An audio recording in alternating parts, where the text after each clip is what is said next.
आज हम 21st lesson for 21st century book जो है उसका जो फर्स्ट चैप्टर है डिसइल्यूजनमेंट, मोह भंग, उसके बारे में पढ़ेंगे। इसका जो हेडलाइन है वो the end of history has been postpone, यानी जो इतिहास का अंत था वो अब उसको आगे कर दिया गया है। जैसे कि 1990 के बाद सोवियत यूनियन का जब अंत हो गया तो कहा गया कि जो लिबरलिज्म है या जो उदारवाद है वही जो है एकमात्र विचारधारा बची है जो विश्व को आगे ले जाएगी। लेकिन अब ऐसा लग रहा है, कुछ ऐसी घटनाएं हुई हैं जैसे ब्रेग्जिट हमको देखने को मिला है, या फिर डोनाल्ड ट्रंप का जो राइज हुआ था जिसमें मेक अमेरिका ग्रेट अगेन यानी कि लोकलाइज चीज़ों की बात की गई थी। तो उससे लग रहा है कि जो रिवर्स हो रहा है, ग्लोबलाइजेशन का रिवर्स हो रहा है, लिबरल जो डोमेन है उसका भी एक रिवर्स हो रहा है। तो ऐसी स्थिति में इस बुक में बात की गई है कि कौन सी ऐसी चीज़ें हैं जिससे कि जो लिबरल डोमेन है या लिबरल जो डेमोक्रेसी है वो उसको उसके सामने चैलेंजेस है। तो सबसे पहले तो इसमें तीन चीज़ों की बात की गई है कि इनिशियली जो थी हमारे पास तीन प्रकार की आइडियोलॉजी थी, जिसमें फासीवाद था जो कि हिटलर के साथ ख़त्म हो गया, दूसरा साम्यवाद था जो कि कहीं ना कहीं 1990 के बाद ख़त्म हो गया, और उसके बाद उदारवाद, वर्तमान में जो हमारा विश्व है वो इसी के आधार पर चल रहा है। अब उदारवाद की कुछ हमने समस्याएं देखी हैं जो हमने ब्रेग्जिट और उसकी बात की,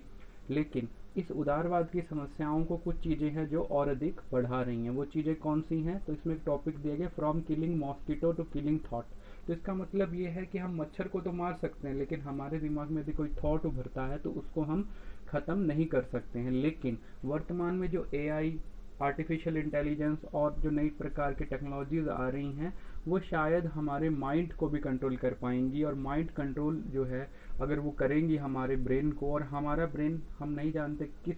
प्रकार से काम करता है, तो जो ट्विन रेवोल्यूशन होगा इन्फोटेक और बायोटेक का, तो वो जो माइंड को उसको मैनिपुलेट कर पाएगा तो उसका क्या इफ़ेक्ट होगा और कैसे वो लिबरल स्टोरी को एक तरह से डिसोरिएंट कर देगा, तो उसकी बात इसमें की गई है। और उसमें बताया गया कि जैसे पहले इंडस्ट्रियलाइजेशन में ये हुआ था कि इकोलॉजिकल कलेप्स के बारे में हमने सोचा नहीं था, लेकिन उसकी वजह से इकोलॉजिकल कलेप्स भी हो गया था।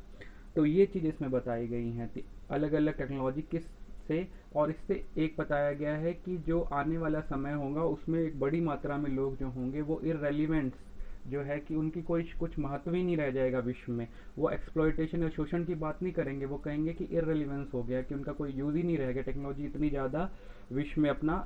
हर कार्य में अपना धाक जमा लेगी। फिर लिबरल फिनक्स की बात करते हैं कि लिबरल स्टोरी किस प्रकार से एक तरह से बनी। तो उसमें ये है कि लिबरल स्टोरी की जब हम बात करते हैं तो उसके सबसे पहला ड्रॉबैक तो इन्होंने ये बताया है कि जब ये उदय हुआ था उदारवाद का, तो 1918 की इन्होंने बात की है कि जब वर्किंग क्लास लोगों के बारे में और ये सब चीज़ें ये कर रहे थे यूरोप में, तो ये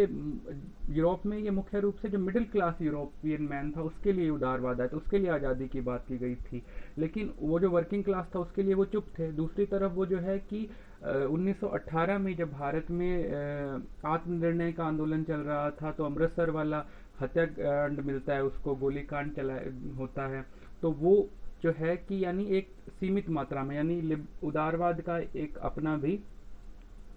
ड्रॉबैक रहा है। तो इसी के बाद में अगर हम देखते हैं कि उदारवाद इतना अच्छा कैसे बन गया, तो उदारवाद अपने आप में ठीक है, लिबर्टी की बात करता है, लेकिन जब ये कम्युनिस्ट स्टाइल का जो वेलफेयर प्रोग्राम है उसके साथ जुड़ जाता है तो एक तरह से ये बन गया कि अच्छा एक सिस्टम बन गया, सोशल पॉलिटिकल सिस्टम बन गया। तो यही लिबरल पैकेज फिर आगे चलता है, जिसमें हमको देखने को मिलता है ह्यूमन राइट्स की बात होती है, लिबर्टी की बात होती है, फ्री मार्केट की बात होती है, वेलफेयर स्टेट की बात होती है। लेकिन अगर हम आने वाले भविष्य की बात करें तो लिबरल जो डेमोक्रेसी है वो क्यों नहीं इस पर कर सकती है? तो उसके कारण ये है कि लिबरल डेमोक्रेसी जो है या उदारवाद जो है वो मुख्य रूप से आर्थिक वृद्धि की बात करता है। तो आर्थिक वृद्धि के आधार पर ही वो सब समस्याओं को हल करने की बात करता है। यदि कहीं पे गरीबी है, कहीं पे वर्किंग क्लास का कन्फ्लिक्ट है, तो वो कहता है कि हम आर्थिक वृद्धि ज़्यादा ले आएंगे, तो उससे क्या होगा कि हर व्यक्ति जो है वो अधिक से अधिक मात्रा में प्रगति कर पाएगा। लेकिन वर्तमान की जो हमारी ग्लोबल समस्याएं हैं वो शायद इकोनॉमिक ग्रोथ से सॉल्व होने वाली नहीं है, क्योंकि हमारी समस्या इकोलॉजिकल कोलैप्स की है, हमारी समस्या टेररिज्म की है, हमारी समस्या जो है कि क्लाइमेट चेंज की है। तो ये जो समस्याएं हैं, ये तो जो ग्लोबल इकोनॉमिक ग्रोथ है, टेररिज्म को अगर छोड़ दें हम, तो बाकी जो है कि इकोनॉमिकल ग्रोथ से तो ये बढ़ती हैं। तो ऐसे में ये कुछ अल्टरनेटिव्स की बात करता है कि हम अगर लिबरल डेमोक्रेसी आगे आने वाले समय में रेलिवेंट नहीं रहेगी तो अल्टरनेटिव क्या हो सकते हैं। तो अल्टरनेटिव में से रशिया के पॉलिटिकल सिस्टम की बात की है, लेकिन वो भी इतना रेलिवेंट नहीं लगता है, क्योंकि वहाँ पे ओलिगार्क हैं बहुत सारे, और वो मतलब ये सिर्फ ये करते हैं कि ऐसी चीज़ों में ध्यान लगाए रखते हैं, मीडिया पे उनका कंट्रोल है कि जो जनता है उसका वास्तविक मुद्दों पर शायद ध्यान ना जाए। इसी तरह अगर हम नेशनलिस्टिक अटैचमेंट और रिलीजियस ट्रेडिशन की बात करता है वो, कि प्रोफेट मोहम्मद वाला जो ISI इस्लामिस्ट जो कहते हैं कि 1400 साल पहले वाला सिस्टम, या बिब्लिकल टाइम्स वाला इसराइल का सिस्टम है, तो ये सब सिस्टम तो मतलब ये अल्टरनेटिव्स है, लेकिन इनका कोई लगता नहीं है कि आने वाले समय में महत्व होगा, क्योंकि नई समस्याएं हैं और उनके नए समाधान ही ज़रूरी हैं। तो अब इन सब के बीच कि ये अल्टरनेटिव्स हैं, तो अब